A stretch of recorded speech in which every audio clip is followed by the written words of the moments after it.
Why is the truth so important? Because first of all, it does set you free mentally, and it gives you a starting point. You have to have the truth to have a starting point.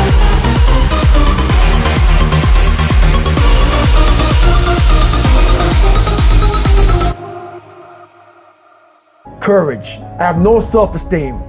I have no nothing. Nothing. That's my starting point. Now we can move from there. But if I tell myself I'm strong, I have courage, I'm smart, and all these are lies, you continuously push that starting point backwards. So that starting point is the truth. So everywhere I went, I was having all these kind of obstacles hit me in the face. So I just hit it. So I became a really closed person. So I became this person who walked around with like two sides of David Goggins. There's one side that was like, I'm a tough guy. That was the outside surface. But on the inside, I was a kid that was just hurting, that needed all kind of help, but no one knew it. I never talked about it because why? That showed weakness. For me to come out and be this vulnerable, because everybody thinks I'm Superman. So I had to tell them the truth. I come from hell, and a lot of it I created, not just society. Yeah, society helped me out, but I created a lot of the hell that I had to go through. I made this picture out to be a lot worse than what it was. It was bad, but I made it out to be, insurmountable. So yeah, we can be our worst enemy. When you quit, your mind says we're done. So it doesn't expand. There's no expansion when you quit. When you say, F you, this sucks, I'm drowning, I'm miserable, I'm suffering, I'm broken, but I'm not going anywhere. What happens to your mind is it does this. It says, he's not leaving. So we gotta expand.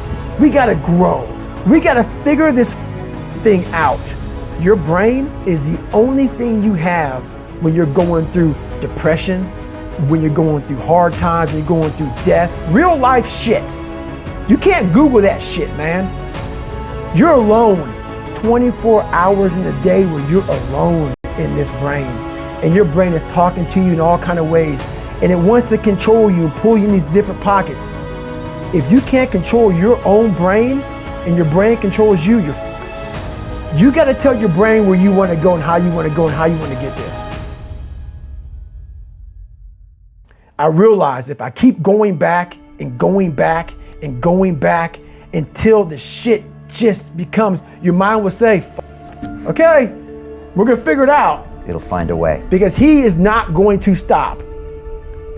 It's not like I'm gonna try one more time. No, it's just like alarm clock goes off, boop, we're going back. I can't read right, we're going back. I gave myself no way out, and my mind realized that. They said, okay, we're gonna adapt and overcome now. If I'm lying to you about who I am, or I'm lying to you about whatever, there's no starting point. There's a false reality. Right. You have to create the real reality. That's the real reality. Where the f am I gonna start from? So for me, I was lying to this, lying about that. So I had no starting point. And the truth is very important. And for me, a lot of years of my life growing up, I lied a lot because didn't have a lot of friends, felt socially just all kind of awkward. I was hiding all kind of stuff.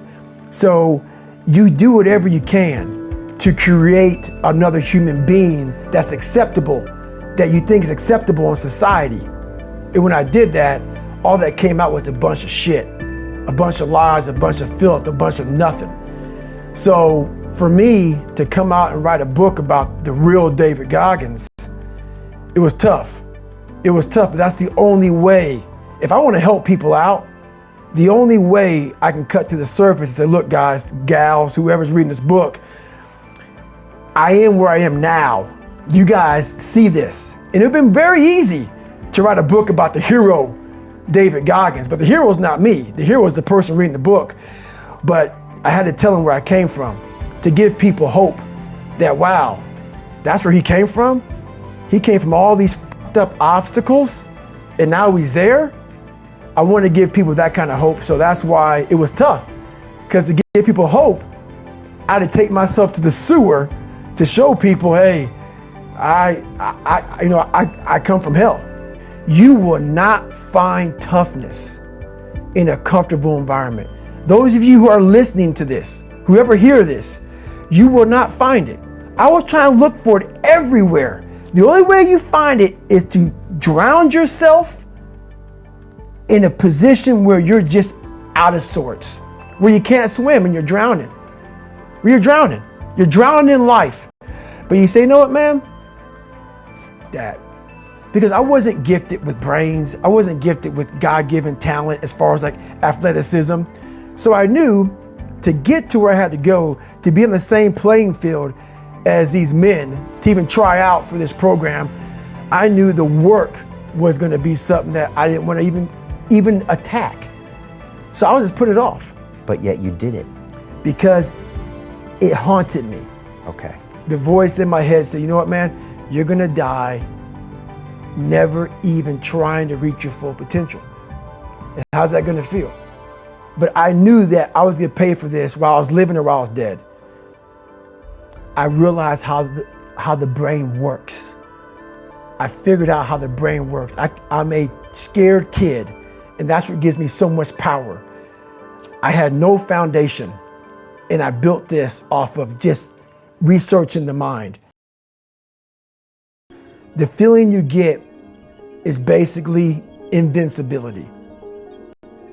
You realize that you can't do it all the time.